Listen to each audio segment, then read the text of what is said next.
আল্লাহর পক্ষে তোমরা আসল জিহাদ করো, জিহাদের মতো জিহাদ করো, হক আদায় করে করো। তাকওয়ার সাথে আল্লাহ হক লাগিয়েছেন।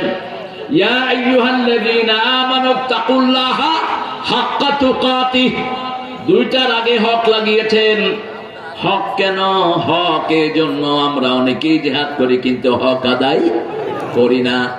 অনেকেই আল্লাহকে ভয় করি কিন্তু হক আদায় করি না। উপরে দিয়ে ভয় করি, ভিতর দিয়ে চুরি করি। উপরে দিয়ে নামাজ পড়ে, ভিতর দিয়ে ঘুষ খায়। অবশ্য এখানে নাই এরা, হ্যাঁ এখনো কিন্তু আছে ঘুষখোর, নইলে এগুলো পলাইতে পারতো না। ঘুষ খায়া খায়া ছেড়ে দিছে সব।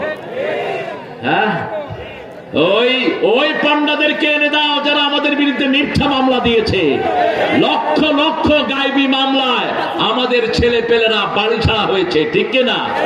আমার ক্লাসমেট বন্ধু মদিনা ব্যবসার মালিক, তার পুরা দোকানটাকে আগুন দিয়ে কোটি কোটি টাকার সম্পদকে পুড়ে দেওয়া হয়েছে। আমরা আল্লাহর কাছে চাই কার কাছে? অনেক দামি মেহমান এসেছেন যাদেরকে স্টেজে জায়গা দেওয়া দরকার ছিল। আমাদের উস্তাদ সমতুল্লাহ আলেমে দিনদা এসেছেন, আমাদের প্রিয় স্যারেরা যাদের ছাত্ররা ডিসি হয়েছেন, এসপি হয়েছেন, দেশ চালাচ্ছেন, সচিব হয়েছেন, এরকম অনেক স্যার নিচে বসে আছেন। এসেছেন সর্বপর্যায়ের মানুষ, আবাল বৃদ্ধা বনিতা, পর্দার আড়ের মা এবং বোনেরা। সবচেয়ে বেশি এসেছে আমাদের যুবকেরা, আমাদের তরুণরা, যারা দুনিয়ার স্রোতকে বদলিয়ে দিতে পারে, যারা হাসিনার মতো ফ্যাসিস্টকে দেশ ছাড়া করতে বাধ্য করতে পারে। আল্লাহ যেন এই তরুণদের সবাইকে সাইয়েদনা মুসআব রাদিয়াল্লাহু আনহুর মতো কবুল করেন, মুসান্না রাদিয়াল্লাহু আনহুর মতো কবুল করেন, যায়েদ বিন হারেসার ছেলে ওসামার মতো কবুল করেন। ফতুয়াবাজির দিন শেষ, ইসলামের বাংলাদেশ, ঠিক না ঠিক? এক মূর্খ ফতুয়া দেয় ছাত্রদের আন্দোলন করা নিষেধ। তুই কোত্থেকে আসছ? তুই মূর্খ কোথাকার? রাসূল সাল্লাল্লাহু আলাইহি ওয়াসাল্লাম ওসামাকে যখন সেনাপতি করেন, বয়স ছিল 17 থেকে 19-এর মধ্যে।